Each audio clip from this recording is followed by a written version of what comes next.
Case ഇപ്പോൾ എവിടെ നോക്കിയാലും മെയിനായിട്ട് നിൽക്കുന്ന ഒറ്റ ഒരു ഐറ്റമുള്ള ബൺ മസ്ക്. യൂട്യൂബ് തുറന്നാൽ ഫുൾ ഇതിൻ്റെ ഇതേ ഉള്ളൂ. അപ്പോൾ ഞാനായിട്ട് കുറയ്ക്കണം എന്തെന്ന് കരുതി അപ്പോൾ ഞാനും വീട്ടിൽ ട്രൈ ചെയ്ത് നോക്കാൻ ഇതിൻ്റെ ഐറ്റംസൊക്കെ വാങ്ങി, ബണ്ണ്, ബട്ടർ, മിൽക്ക് മെയ്ഡ് ഇതൊക്കെ വാങ്ങി വീട്ടിൽ ട്രൈ ചെയ്ത് നോക്കാമെന്ന് കരുതി. ടേസ്റ്റ് എങ്ങനെ ഇരിക്കുന്നു നമുക്ക് ഉണ്ടാക്കി നോക്കിയിട്ട് നോക്കാം.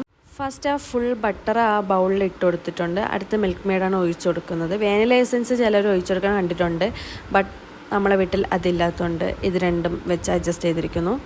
അതൊരു ഫ്ലേവറിന് വേണ്ടിയാണ് വാനില എസൻസ് ഒഴിക്കുന്നത്, അത് നമുക്ക് വേണ്ടെന്ന് കരുതി. പിന്നെ അത് ഫുൾ ഇങ്ങനെ മിക്സ് ചെയ്യണമുണ്ടായിരുന്നു. അത് രണ്ടും കൂടെ മിക്സ് ചെയ്ത് ഇനി നമുക്ക് ബണ്ണിൽ തേച്ച് കൊടുക്കാം. അപ്പോൾ ബണ്ണിലെല്ലാം ഫില്ല് ചെയ്ത് കൊടുത്തിട്ടുണ്ട്. അപ്പോൾ നമുക്ക് ഇനി ടേസ്റ്റ് ചെയ്ത് നോക്കാം ഗൈസ്. ഇതെങ്ങനെ ആയി എന്ന് അറിഞ്ഞൂടാ ഗൈസ്, ഇതെങ്ങനെ ഉണ്ടാവും എന്ന് അറിഞ്ഞൂടാ. ഇത് നമുക്ക് ടേസ്റ്റ് ചെയ്തിട്ട് നോക്കാം ഇത് കൊള്ളാമോ ഇല്ലേ എന്ന്.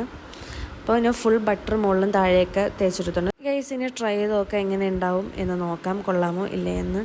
ഗൈസ് അടിപൊളി ടേസ്റ്റ്, എനിക്ക് നല്ലപോലെ ഇഷ്ടപ്പെട്ട്. ആ ഒരു ചെറിയൊരു മധുരം മുന്നോട്ട് നിൽക്കണമുള്ളൂ, പക്ഷേ അടിപൊളിയാണ് ഗൈസ്. മസ്റ്റ് എല്ലാവരും ഇത് വീട്ടിൽ ട്രൈ ചെയ്ത് നോക്കണം. ഷുഗർ ക്രേവിങ്സ് ഒക്കെ ഉള്ളവർക്ക് പെട്ടെന്ന് ഉണ്ടാക്കാൻ പറ്റിയൊരു ബെസ്റ്റ് ഐറ്റംസാണ്. അപ്പോൾ ഇത് വീട്ടിലുള്ളവർക്കും കൊടുത്തിട്ട് ഞാനും കഴിക്കട്ടെ. അപ്പോൾ ഇത്രയുള്ള എല്ലാവർക്കും ഇഷ്ടപ്പെട്ട സബ്സ്ക്രൈബ് ചെയ്യുക. ബൈ.